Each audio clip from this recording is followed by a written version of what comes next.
Shalom komunitas pria yang terkasih, rekan-rekan kompi. Haleluya, ada sukacita?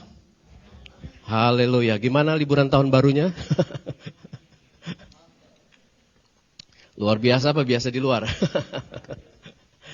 Nah teman-teman, aduh tadi lagunya kurang panjang tuh harusnya tuh, lebih panjang lagi harusnya kita 1 jam nyembah ya. Biar saya khotbahnya hanya sedikit maksudnya. Karena tema yang diberikan bagi saya hari ini adalah pria yang menyembah. Nah ini satu hal yang dalam banget sebenarnya nih rekan-rekan pria. Karena memang ini satu hal yang seringkali saya bilang, kehidupan seorang penyembah itu nggak bisa dibangun dalam waktu yang singkat atau instan. Ini satu proses yang sangat panjang, bahkan sampai kita mati nanti. Sampai kita dipanggil, bahkan ketika kita ada dalam kekekalan, tugas kita tuh nyembah Tuhan.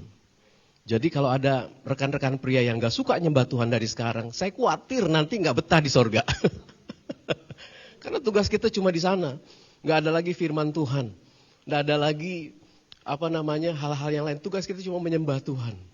Jadi saya mau encourage rekan-rekan komunitas pria, biasakan untuk senang memuji menyembah Tuhan dari sekarang. Amin. Bilang kiri kanan, kamu harus senang nyembah Tuhan. Kayak mukanya berat banget sih. Teman-teman, berbicara tentang pria yang menyembah, saya sangat tertarik dengan satu figur atau satu sosok yang namanya Daud. Pasti kita semua udah tahu di sini. Dan pasti kita cukup mengenal sosok Daud ini lewat pemberitaan-pemberitaan firman Tuhan yang kita dengar. Bahwa Daud ini bukan hanya seorang raja yang terkenal, bahkan dia berdampak. Bahkan Daud ini diakui oleh beberapa agama kan di dunia. Tapi Daud ini, sadar gak bahwa Daud ini adalah nenek moyangnya Tuhan kita Yesus. Bahkan Yesus sendiri dipanggil apa? Anak Daud, Pak. Gitu. Nah, saya pelajari di dalam Alkitab ini gak banyak, Pak. Orang-orang yang jadi kesayangannya atau yang disebut kesayangan sama Tuhan. Sedikit, hanya bisa dihitung dengan jari. Tapi dengan Daud ini, Tuhan pernah bilang gini, aku telah menemukan Daud bin Isai, seorang yang berkenan di hatiku dan melakukan segala kehendakku. Itu tercatat dalam Kisah Rasul 13 ayat 22. Dari sana Daud mendapat satu predikat, the man after God's heart. Seorang pria yang berkenan di hatinya Tuhan. Wow. Rekan-rekan pria, saya mau katakan gini, kalau kita dapat perkenanannya Tuhan, itu udah dapat segalanya sebenarnya. Percaya nggak? Kalau Tuhan berkenan sama seseorang, itu sebenarnya orang itu udah dapat segalanya. Kalau Tuhan berkenan kepada seseorang, itu tidak ada yang bisa menghalangi. Karena perkenanan Tuhan turun atasnya dan Tuhan sendiri yang menaungi kehidupannya.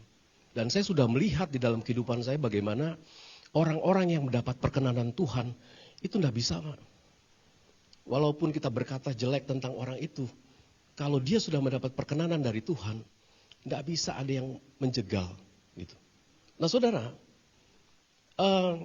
ini satu buah pertanyaan nih buat kita nih. Sebuah pertanyaan, kenapa sih Daud ini mendapat perkenanan yang spesial dari Tuhan? Padahal kalau kita pelajari tentang Daud, dia ini bukan pria yang bersih, Pak. Daud ini banyak intrik. Daud ini punya banyak intrik, segudang intrik. Bahkan Daud pernah jatuh di dalam perzinahan dengan Batsheba. Bukan hanya itu, dia membuat satu rencana untuk supaya perzinahannya nggak ketahuan. Dia panggil Uria kan, dia suruh pulang dengan harapan Uria tidur dengan Batsheba supaya perselingkuhannya, perzinahannya nggak ketahuan. Tapi ternyata Uria nggak melakukan persetubuhan dengan Batsheba. Akhirnya Daud punya akal apa?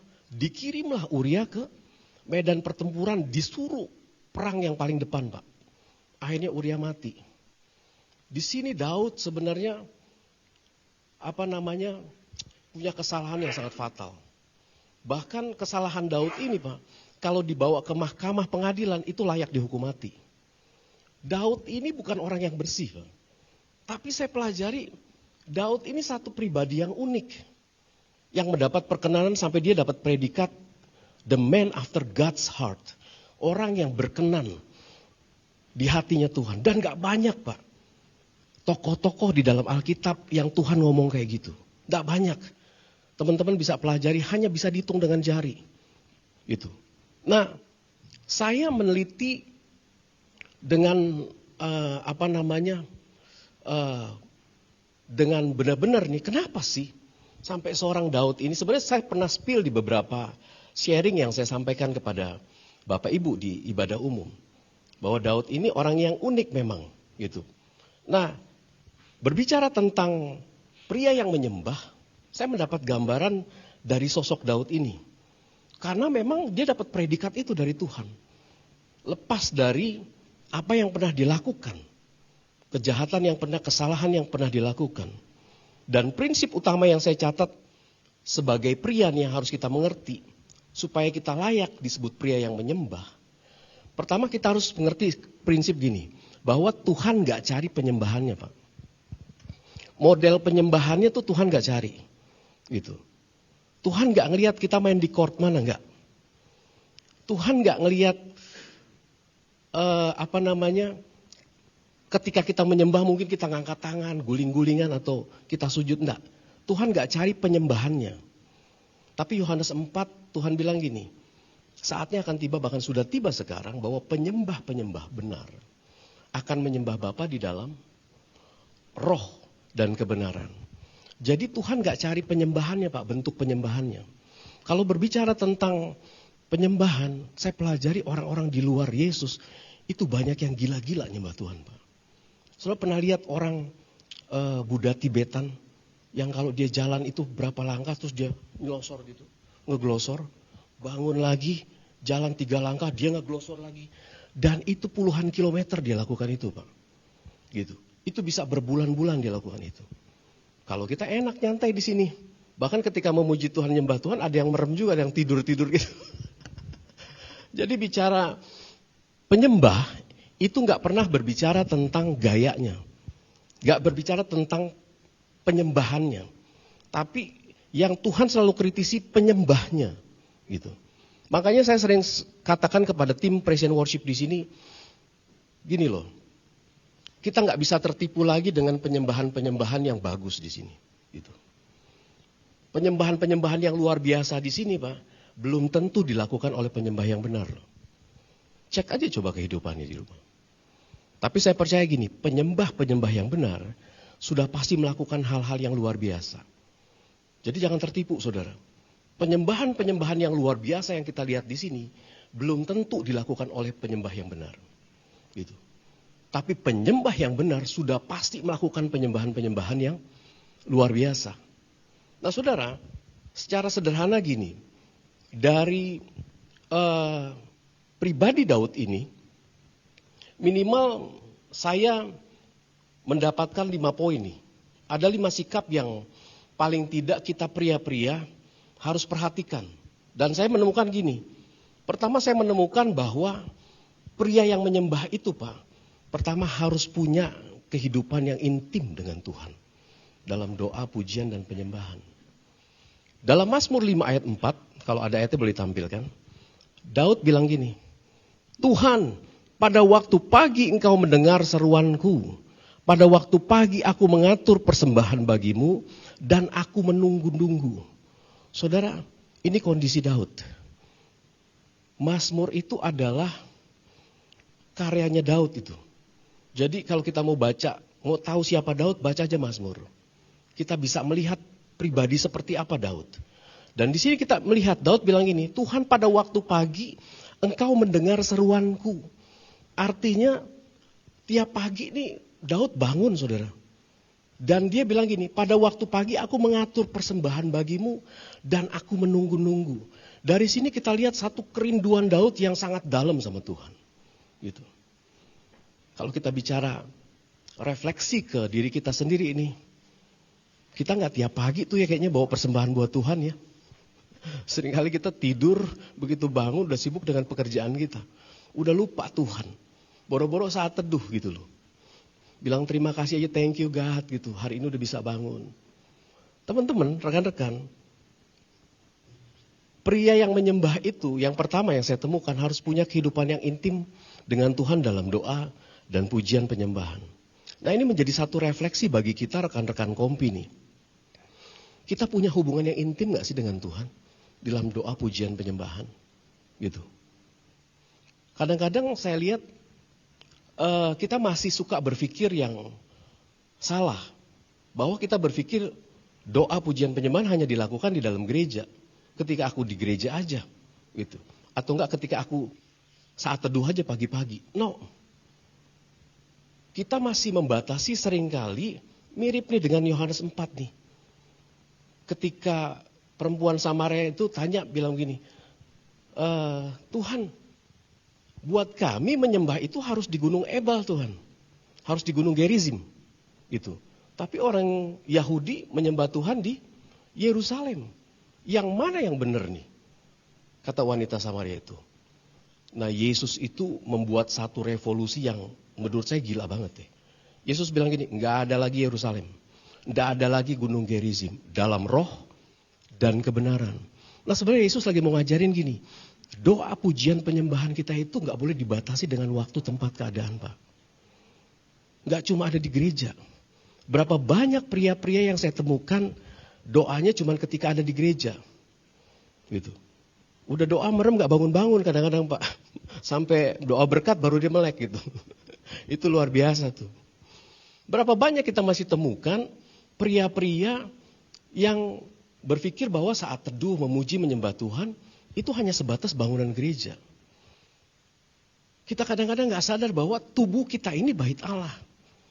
Jadi dimanapun kita ada, kita harus bawa, kita harus menghidupi sebuah kehidupan yang penuh dengan doa pujian penyembahan. Nah saudara, Daud ini sangat ngerti. Makanya dia bangun setiap pagi. Dan ini juga bukan berbicara tentang kita bangun pagi. Mungkin ada pria-pria yang susah bangun pagi ya. Karena mungkin pekerjaannya membutuhkan waktu sampai larut malam. Kadang-kadang bangunnya siang.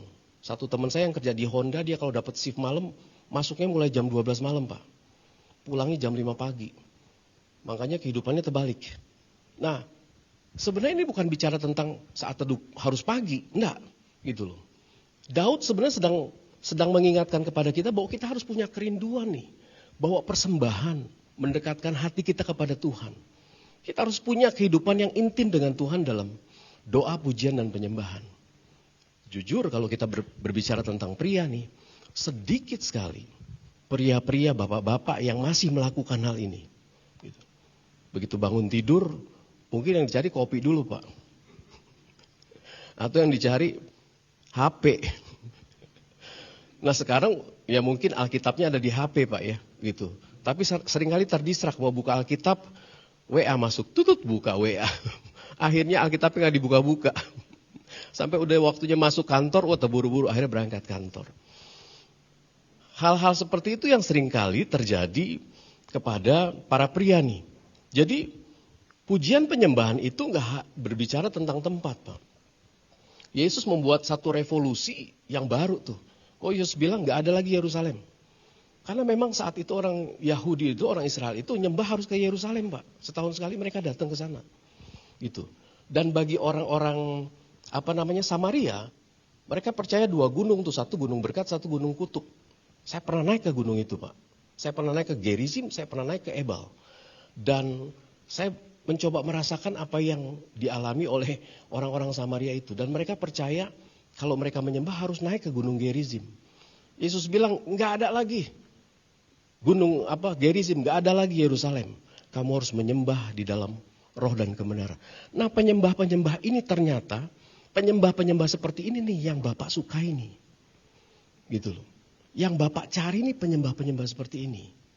Jadi nggak terbatas lagi dengan tempat, waktu, keadaan. Nah saudara, ini yang pertama yang saya temukan. Jadi ini menjadi satu refleksi bagi kita, pria-pria, komunitas pria, kita masih punya nggak kehidupan doa sama Tuhan? Saat teduh kita gimana? Gitu. Ada yang baca saat teduh Pak Agem nggak tadi pagi? Pak Agem kirim. Kita melakukan saat teduh nggak? Renungin. Walaupun saya nggak kasih respon, saya baca Pak. Saya renungin. Dan saya ambil intisarinya. Dan saudara kita dapat banyak berkat dari sana. Gitu. Nah, seringkali kesibukan-kesibukan para pria ini, pekerjaan, rumah tangga, bisnis, itu membuat hubungan kita jauh Pak, sama Tuhan. Ya sekedarnya aja lah, nanti kan hari Minggu juga ke gereja, pujian penyembahan lagi. Akhirnya kehidupan kita menjadi kehidupan yang rutinitas. Kita nggak punya kehidupan pribadi seperti Daud yang tiap pagi tuh dia haus ketemu Tuhan. Dia haus, dia persiapin persembahan, korban persembahan buat Tuhan. Soalnya itu yang pertama. Yang kedua yang saya temukan saudara, bahwa pria yang menyembah itu dia lebih memilih untuk mengatasi persoalan bersama Tuhan. Karena Daud melakukan itu. Kalau baca kisah Daud dan Goliat saudara, ketika Daud berhadapan dengan Goliat di 1 Samuel 17 ayat 37, Daud datang kepada Saul kan. Daud bilang gini, "Raja, jangan khawatir, jangan tawar hati. Saya akan berperang lawan Goliat itu." Gitu. Terus Daud bilang gini, "Pula kata Daud," ayat 37, "Tuhan yang telah melepaskan aku dari cakar singa dan dari cakar beruang, Tuhan juga yang akan melepaskan aku dari tangan orang Filistin itu." Terus kemudian kata Saul kepada Daud, "Pergilah, Tuhan menyertai engkau." Saudara, ketika Daud mengalami masalah, melihat masalah di depan nih, dia itu selalu berusaha buat mengatasi persoalan itu sama-sama dengan Tuhan. Gitu.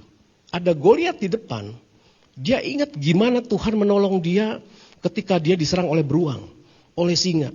Makanya Daud bilang gini, "Tuhan yang telah melepaskan aku dari cakar singa dan cakar beruang, dia juga yang pasti melepaskan aku dari genggaman orang Filistin ini, dari Goliat ini."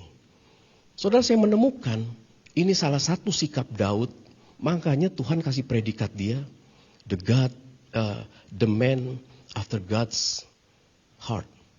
Orang yang berkenan di hati Tuhan. Kenapa? Ketika dia ngalamin masalah, dia selalu memilih untuk mengatasi bersama-sama dengan Tuhan. Hal ini juga menjadi pertanyaan bagi kita nih rekan-rekan kompi nih. Teman-teman kalau ketemu masalah tuh, kita ngatasinnya gimana sih? Di rumah tangga misalnya, dengan istri, gitu. Mungkin ada yang punya istri cerewet Pak. Berbahagialah Pak, itu anugerah Pak. Itu pemberian Tuhan yang paling indah. Kalau istri udah diam itu masalah Pak. Kalau dia masih cerewet itu oke, masih oke. Tapi kalau dia sudah diam, itu udah bahaya banget. Nah saudara, kalau kita ngalamin masalah nih, ketemu persoalan nih, gimana sih respon kita? Kita berusaha buat memilih mengatasi persoalan itu bersama Tuhan, atau kita berusaha buat menyelesaikan masalah itu dengan kekuatan sendiri. Saya pernah spill kan, bahwa rata-rata nih, karena ini konteksnya pria, saya menemukan pria, apalagi pria Pak, itu kalau ketemu masalah, logikanya main dulu. Gitu. Yang pertama tuh logika Pak. Kalau wanita tuh perasaan ya. Kalau pria logika Pak. Dia nggak langsung connect ke Tuhan, dia pakai logikanya dulu. Planning A gimana nih? Planning B gimana? Planning C gimana? Nggak ada yang salah sih Pak dengan itu. Tapi kalau kita biasakan hal seperti itu, akhirnya kita lupa bahwa ada Tuhan yang berdaulat loh atas kehidupan kita. Gitu. Yang jadi masalah seringkali ketika kita berhasil dalam mengatasi masalah-masalah itu, kita merasa kita yang hebat Pak. Oh gue mampu karena gue yang mengatasi masalah itu. Kita nggak pernah libatkan Tuhan. Nah saudara, Daud ini beda. Dia tuh unik. Ketika dia menghadapi masalah, dia selalu mundur, dia carinya Tuhan. Makanya di zaman Daud, saudara, ada dua batu yang unik yang namanya Urim dan Tumim. Apa sih batu itu? Batu itu batu untuk bertanya sama Tuhan. Saya nggak ngerti bentuknya kayak gimana. Mungkin saudara bisa cari nanti googling. Tapi di zaman Daud itu ada dua batu itu Pak, Urim dan Tumim. Itu batu dikhususkan untuk dia bertanya sama Tuhan, dan apa sih jawaban Tuhan? Benar ya Pak Gem ya? Kalau jawaban Tuhan enggak, tuh batu akan gimana gitu. Mungkin kayak dilempar bekel gitu kali caranya. Gitu. Setelah zaman Daud memang batu itu nggak dipakai lagi. Itu satu simbol yang saya melihat gini. Daud itu orang yang senang nanya Tuhan. Gitu. Walaupun sebagai seorang raja dia punya otoritas Pak. Satu kata aja dia berkata, habiskan orang itu. Wow, seluruh Israel bergerak. Dia punya kerajaan yang sangat luas. Tapi enggak. Ketika Filistin datang nyerang, dia mundur ke belakang Pak. Bukan takut. Dia lari ke tempat persembunyiannya. Dia doa, dia tanya Tuhan. Tuhan, gue harus nyerang gak nih? Gue harus balas gak nih? Dan Tuhan kasih arahan-arahan di sana. Nah, kembali lagi nih. Sikap ini kita punya gak? Para pria, teman-teman kompi ini. Ketika kita menghadapi masalah, persoalan bersama Tuhan, siapa nih yang kita libatkan? Apakah kita hanya mengandalkan kekuatan sebagai seorang pria? Atau kita mau melibatkan Tuhan? Saudara, jujur ini, saya masih menemukan loh. Ada orang yang datang ke gereja, rajin ke gereja. Tapi ketika ngadepin masalah yang dicari orang pinter. Yang dicari dukun. Ini orang Kristen, saudara. Banyak. Yang dicari kekuatan manusia bukan kekuatan Tuhan. Dan ini terjadi. Ketika dia ngalamin masalah, ngalamin persoalan, nanyanya ke orang pinter. Gitu. Bener gak? Begini, gini. Nanti orang pinter itu akan ngarahin. Gitu. Saudara, hati-hati. Orang ini bisa jadi orang fasik. Kalau dia melakukan hal-hal seperti itu. Kita ke gereja, pujian penyembahan. Tapi ketika kita ngadepin masalah, kita mengandalkan kekuatan sendiri. Kita mengandalkan orang-orang pinter. Nah saudara, ini yang unik. Dari sikap Daud yang saya temukan. Yang kedua, bahwa dia memiliki memilih untuk mengatasi persoalan itu bersama dengan Tuhan. Makanya gak aneh kalau Daud itu seringkali mengalami kemenangan-kemenangan di dalam peperangan. Karena dia tanya Tuhan. Dan Tuhan mengajarkan strategi berperang loh. Di Alkitab tuh dicatat, kamu harus ngumpet ya di bawah pohon terbatin dan lain-lain. Dan Tuhan ngajarin Daud untuk berperang.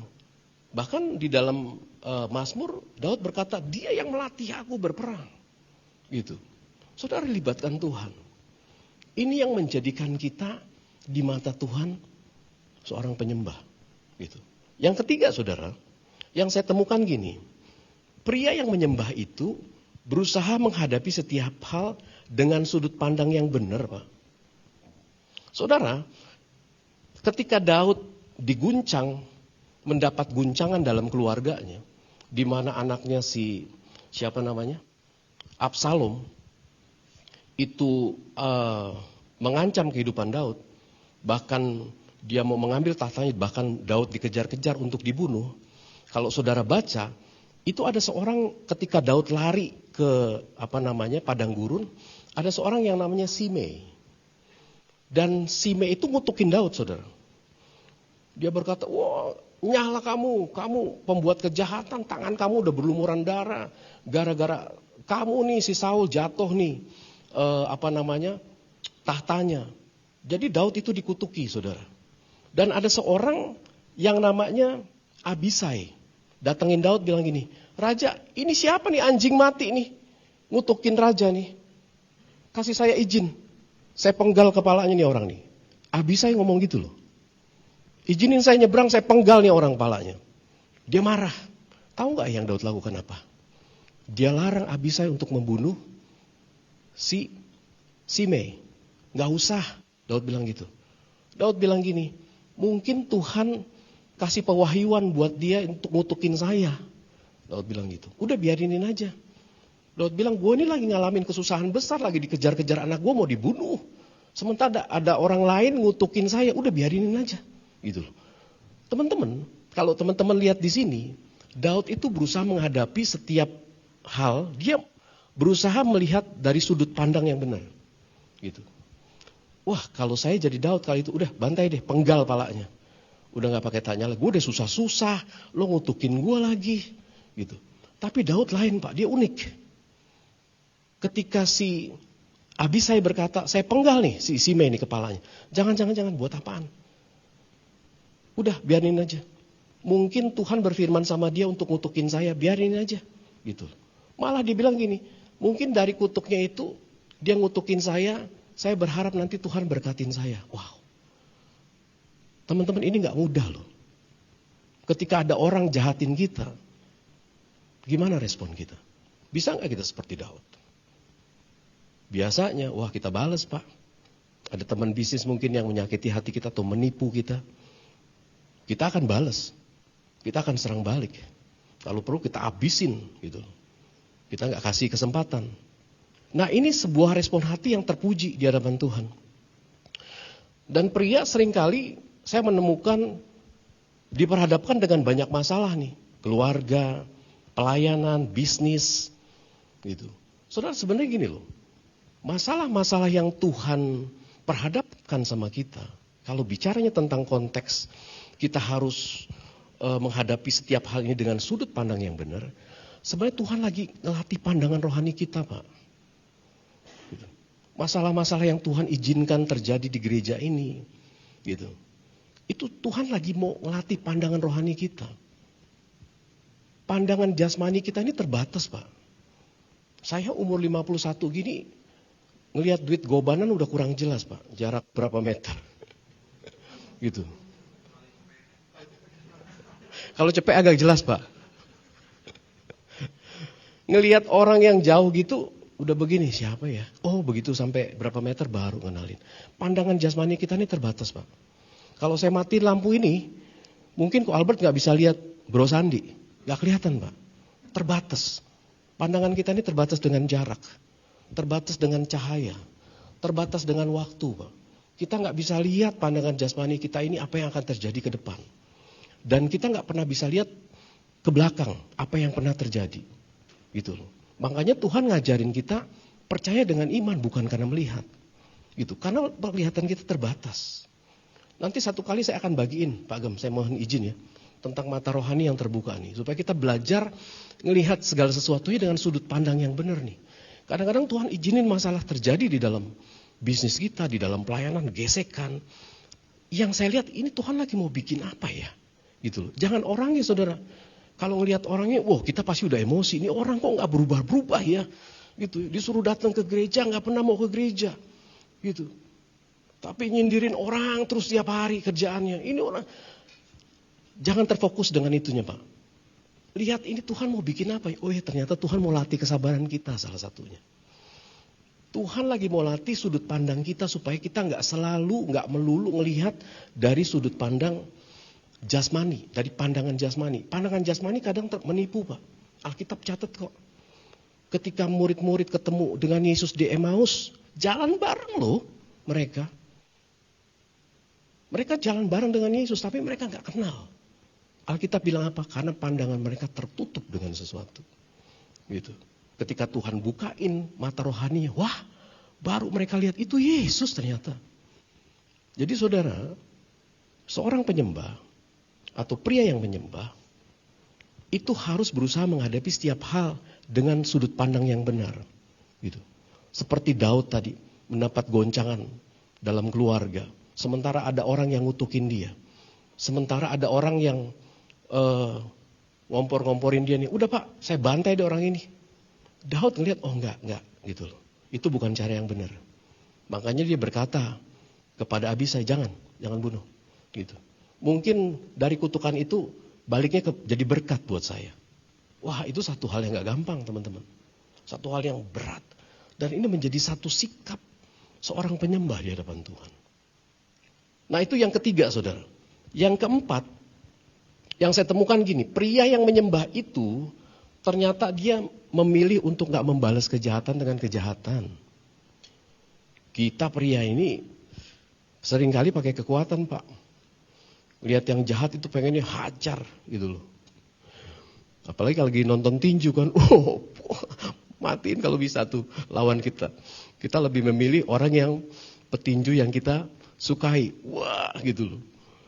Nah, Daud ini ya, saya menemukan sikap Daud ini salah satunya ini. Jadi dia memilih untuk gak membalas kejahatan dengan kejahatan.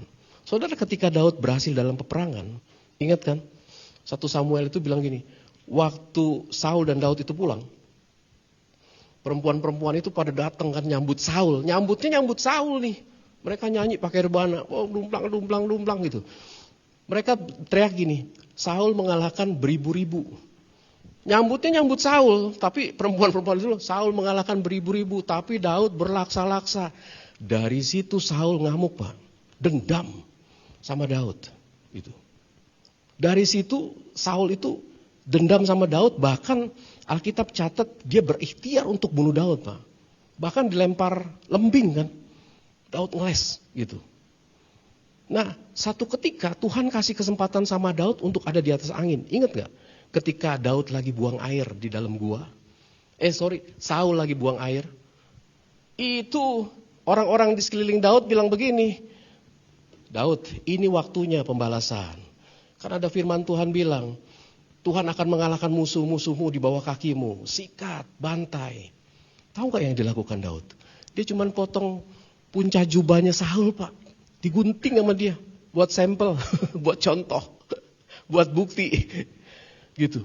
Dia gak lakukan itu. Padahal dia sangat bisa untuk membunuh Saul ketika itu. Jadi ketika Daud mengalami tekanan, dia dijahatin sama Saul. Dan dia punya kesempatan untuk membalas, dia gak lakukan itu, Pak. Saudara, kalau kita para kompi punya pola berpikir, punya sikap yang seperti ini, wah, itu di mata Tuhan indah banget. Berapa banyak kita ngalamin kekecewaan? Saya juga ngalamin, Pak. Saya pernah diadu domba oleh saudara dekat, bukan saudara kandung ya, saudara dekat. Diadu domba, sampai Pak ujungnya satu kampung itu marahin saya, Pak. Buat sesuatu yang saya nggak lakukan. Akhirnya yang saya lakukan, saya cuma berdoa. Saya cuma nangis di hadapan Tuhan. Saya bilang, Tuhan, kok bisa begini kejadiannya? Saya diadu domba, saya digesekkan dengan kakak saya yang ada di Jogja ketika itu. Dan saya udah gak bisa ngomong apa-apa. Saya cuma bilang kejadiannya bukan seperti itu, Kak. Tapi memang kakak saya sudah terhasut oleh omongan-omongan itu. Saya cuma berdoa.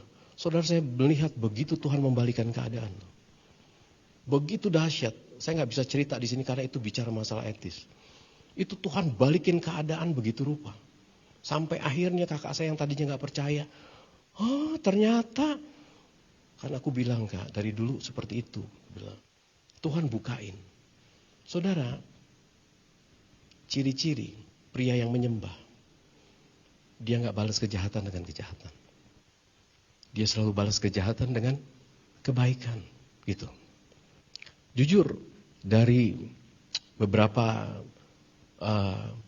sikap yang diambil oleh Bapak Gembala kita, lewat keadaan-keadaan yang sedang terjadi di gereja kita nih. Karena saya tahu persis, kami tahu persis.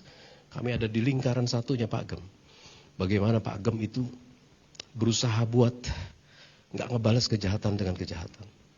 Padahal udah jelas-jelas ini dijahatin nih. Udah jelas-jelas dia dijelekin nih. Pak Gem selalu bilang, udah sabar. Nanti ada waktunya Tuhan. Dan Pak, saya belajar, Pak. Saya belajar, itu susah banget. Gitu. Maunya kita, udahlah Pak, keluarin aja deh. Gitu. Udah gak penting orang-orang kayak gini. Ini bisa berat jalannya kita. Tapi seringkali Pak Gem bilang, enggak, sabar. Gitu. Bukan kita yang berperang, Tuhan yang berperang. Tuhan akan buat segala sesuatunya itu indah. Gitu. Dan itu terbukti, saudara. Itu terbukti. Melalui proses by proses, wah saya lihat, iya ya. Kita dilatih untuk gak balas kejahatan dengan kejahatan. Dan ini yang saya temukan. Jadi saudara, yang keempat perhatikan baik. Jadi pria yang menyembah itu, dia selalu memilih untuk gak membalas kejahatan dengan kejahatan. Tapi berusaha untuk membalas kebaikan. Kejahatan dengan kebaikan. Yang terakhir, yang kelima saudara, yang saya temukan gini. Pria yang menyembah itu, dia selalu memilih bertobat Pak, dan berubah ketika ditegur. Itu yang terjadi dengan Daud kan. Ketika Daud lagi masa-masa jayanya nih, masa jaya-jayanya, dan keadaan enak gitu. Keadaan yang nyaman, zona nyaman, orang-orang berperang, dia di atas genteng sendirian. Dia ngelihat Betsheba, dan dia melakukan perzinahan. Dan pembunuhan itu terjadi. Akhirnya Nabi siapa? Nabi Nathan datang kepada Daud. Bilang, Daud, lu udah berdosa gini-gini. Dan ketika Nabi Nathan menemplak Daud, Daud itu langsung bilang gini Pak, di 2 Samuel 12 ayat 13. Lalu berkatalah Daud kepada Nathan, aku sudah berdosa kepada Tuhan. Pak, Daud itu punya sikap yang ini nih. Yang seringkali pria-pria sulit ngakuin dosa. Bahkan udah ketahuan berdosa juga enggak. Gitu loh. Udah ketahuan kentut juga Enggak, kok gak kentut gitu. Saudara, seringkali kita sebagai pria punya ego yang seringkali sulit mengakui dosa. Gitu. Sulit mengakui kesalahan. Seringkali ujiannya saudara sama istri di rumah. Kita tuh pria pride-nya gede. Saya membiasakan diri dan berusaha sebisa mungkin, walaupun saya yang salah Pak, saya minta maaf sama istri. Kadang-kadang saya bilang ini terbalik sih Tuhan ya. Kalau di dunia perhukuman jangan pernah minta maaf. Benar ya Pak Agam ya? Karena ketika Anda minta maaf, di situ Anda salah. Gitu. Tapi Yesus bilang apa? Minta maaf lebih dulu. Gitu loh. Jadi saya berusaha buat, ya maafin saya. Gitu. Walaupun saya yang salah, saya berusaha untuk merendahkan hati saya. Minta maaf sama istri. Minta maaf sama teman-teman yang mungkin ketika kita ngobrol suka salah paham tuh Pak. Pernah terjadi beberapa kali salah paham di dalam pelayanan. Aduh, gue pikir kayaknya gue gak salah deh. Gue udah ambil sesuatu yang benar deh. Tapi kayaknya Tuhan mengarahkan saya, ayo dong dengan rendah hati, lo minta maaf dong. Gitu. Bahkan di satu kali retret saya cuciin kakinya Pak. Gitu. Saya udah gak mau lihat orang lagi deh. Karena ada dorongan itu. Gitu. Kalau bicara pride, siapa? Gitu loh. Saya cuciin sambil dipijit lagi Pak. Dapat ekstra. Saudara, itu bukan satu hal yang memalukan, itu bukan satu hal yang rendah ketika kita meminta maaf. Jadi saudara, berbicara tentang pria yang menyembah, yang kelima yang saya temukan, pria yang menyembah itu selalu memilih bertobat dan berubah ketika ditegur. Berapa banyak pria-pria ketika ditegur oleh gembala? Sulit sekali. Bukannya berubah dan bertobat, malah kabur dari gereja Pak. Mental. Gak mau beribadah lagi. Itu yang terjadi. Dia bilang, emangnya gereja di Yordan aja? Di tempat lain juga banyak. Rekan-rekan, ini bukan masalah kita gereja di mana. Tapi saya percaya kalau kita di sini aja udah gak mau mengalami pembentukan, di gereja lain pasti sama. Percaya deh. Gitu. Kita akan jadi batu sandungan. Justru ketika kita dapat teguran dari atas, saya sering ditegur gembala Pak. Baru kemarin saya ditegur, Pak Andre ini lupa. Gitu. Disuruh khotbah lupa. Iya Pak, saya lupa Pak. Saya ingatnya di bulan Februari Pak Agam. Waktu Pak Agam bilang, Pak nanti khotbahnya digabung gitu ya Pak Agam ya. Saya ingatnya itu, saya lupa ada jadwal nih hari. Begitu saya lihat lagi, ya ampun. Sorry Pak Agam, saya lupa. Gitu. Saudara, kita harus punya sikap yang humble. Ketika ditegur, mungkin kadang-kadang kita dapat teguran oleh anak loh. Melalui anak loh. Papa nih tadi kok gini. Nah, karena sebagai orang tua yang merasa kita memberikan makan dan berjasa, kita susah ditegur sama anak Pak. Gitu. Kita gak pernah introspeksi diri. Gitu. Akhirnya, fatherless. Ada ketidaknyambungan antara anak dan bapak. Karena anaknya merasa, bapak gue gak pernah mau dinasehati, gak pernah mau terima nasihatku. Bapaknya juga merasa benar sendiri. Saudara, seorang penyembah, pria yang menyembah, harus punya sikap untuk memilih bertobat ketika ditegur. Dan berubah dari dosa-dosanya. Nah saudara, ini kembali lagi pertanyaan bagi kita nih. Gimana dengan kita rekan-rekan kompi di tempat ini? Sikap hati yang mengakui setiap pelanggaran dan dosa ini gimana nih? Gitu. Ada gak di kita? Kalau mungkin selama ini kita masih sulit, yuk belajar.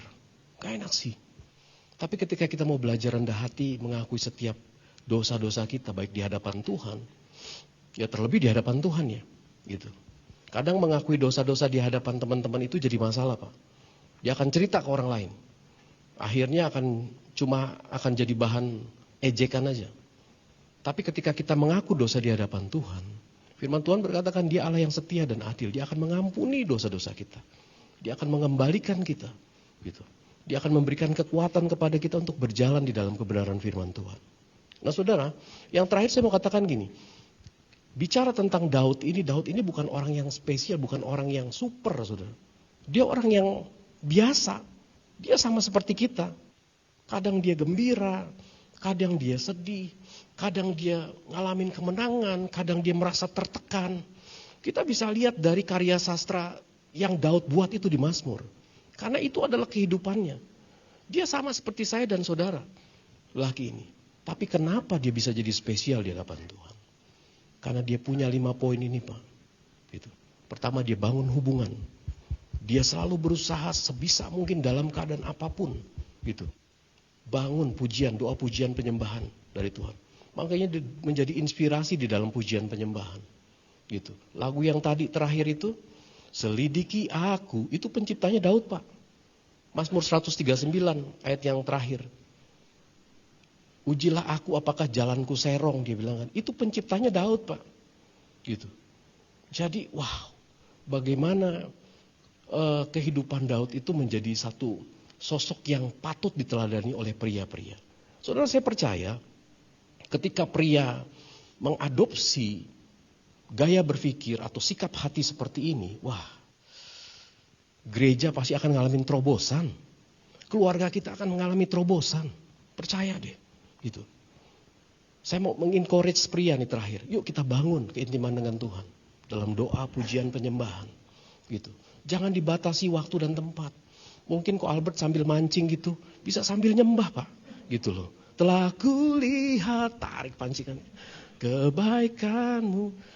Dimanapun kita. Gitu loh. Siapa mungkin sambil nyetir mobil. Saya sering kali gitu, Pak. Jalan, saya nyanyi pujian penyembahan. Doa. Kita connect dengan Tuhan. Jadi jangan lagi dibatasi dengan, ketika kita ada di gereja aja. Gitu. Justru seringkali Tuhan mengizinkan kondisi-kondisi tidak enak itu supaya nyanyian-nyanyian keindahan itu keluar.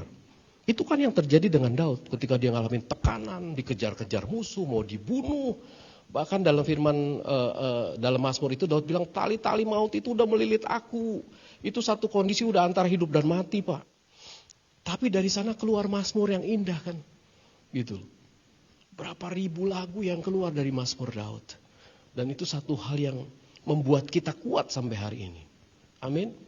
Nah saudara, 5 poin ini kita perhatikan. Pria yang menyembah harus memiliki kehidupan doa pujian penyembahan dalam kehidupannya. Terus yang kedua, pria yang menyembah itu harus memilih untuk mengatasi persoalan bersama Tuhan. Jangan pakai kekuatan sendiri, Pak. Kekuatan kita ada batasnya. Saya merasa kadang-kadang lebih kuat. Tapi ketika kemarin pulang dari Bromo, saya dikasih demam sama Tuhan, menggigil gini, Pak. Gitu. Merasa, aduh iya lemah banget ya. Gitu. Ketika orang diperhadapkan dengan kematian, baru dia sadar. Oh ternyata gue bisa mati tuh. Gitu. Selama hidup sombongnya minta ampun. Nah saudara, kita harus melibatkan Tuhan. Atasi persoalan bersama Tuhan. Yang ketiga, berusaha menghadapi setiap hal dengan sudut pandang yang benar nih. Sudut pandangnya Tuhan. Bukan cuma dari angle kita aja. Gitu loh. Apa yang kita anggap benar belum tentu loh Tuhan anggap benar. Serius. Jangan tertipu. Jadi belajar untuk tanya Tuhan. Memandang dari sudut pandang Tuhan seperti apa nih. Gitu. Memandang bukan hanya dengan pandangan jasmani tapi pandangan rohani, Pak. Ada apa sih? Kok diizinkan Tuhan persoalan-persoalan ini gak selesai-selesai? Ada apa ya? Tuhan mau apa ya? Tuhan mau gimana? Tanya Tuhan. Gitu. Itu jauh lebih penting daripada apa yang kita lihat. Gitu. Karena biasanya kan kita dibiasakan dengan melihat fakta, Pak. Gitu. Fakta seringkali menipu. Keadaan seringkali menipu. Jadi Tuhan makanya ajarkan kita, berbahagialah orang yang percaya bukan hanya melihat, tapi yang gak melihat itu tetap beriman itu harusnya lebih berbahagia lagi. Sebenarnya Tuhan lagi mau ngajarin kita untuk melihat dengan mata rohani. Ketika kita bernyanyi, Yesus hidup, Dia bangkit, Dia naik ke surga. Siapkan. Emangnya kita pernah lihat Yesus bangkit, Pak? Ada yang pernah lihat Yesus bangkit di sini? Tidak ada. Terus kita bisa nyanyiin itu dengan apa? Dengan iman, Pak. Gitu. Dengan mata rohani kita. Kita percaya Yesus bangkit, Dia hidup dan Dia tinggal di hati kita. Saudara, sekali lagi saya mau katakan gini, Daud itu pria yang sederhana.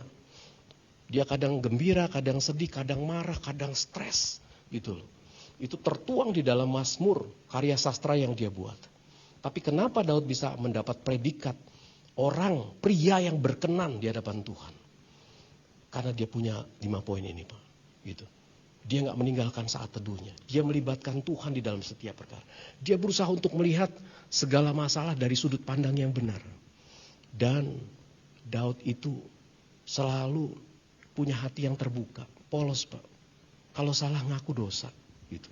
Orang-orang ini, pria-pria seperti ini yang di mata Tuhan menjadi pria yang penyembah. Amin. Nah, saya berharap keluar dari tempat ini, kita semua membangun kehidupan yang seperti ini. Gitu. Pujian di depan sini akan sangat penting ketika kita punya hidup yang berkualitas.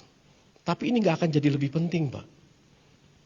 Kalau kita ngebangun hidup yang gak beres. Gitu loh. Kita boleh lompat-lompatan, boleh bikin aransemen yang bagus-bagus. Tapi kalau kehidupan kita di luar gak mencerminkan penyembah-penyembah, karakter kita jadi batu sandungan. Kita gak pernah melibatkan Tuhan, kita gak pernah punya hubungan yang intim dengan Tuhan. Nol besar, Pak. Gitu.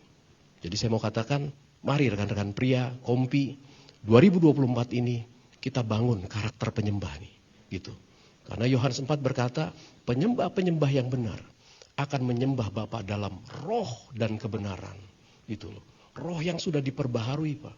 Roh dan kebenaran itu berbicara tentang all out seluruh hati kita, seluruh hidup kita, perkataan kita, pemikiran kita. Itu semuanya berbicara tentang penyembahan kita di hadapan Tuhan. Dan saya percaya ketika kita mulai belajar, wah, gereja kita 2024 pasti yang Pak Gem dapatkan itu tentang pemulihan, Pak ya. Akan lebih dipulihkan lagi. Jemaat akan berdatangan untuk sama-sama menyembah Tuhan di tempat ini. Amin. Kasih tepuk tangan buat Tuhan kita. Haleluya. Mari rekan pria saya undang bangkit berdiri. Haleluya.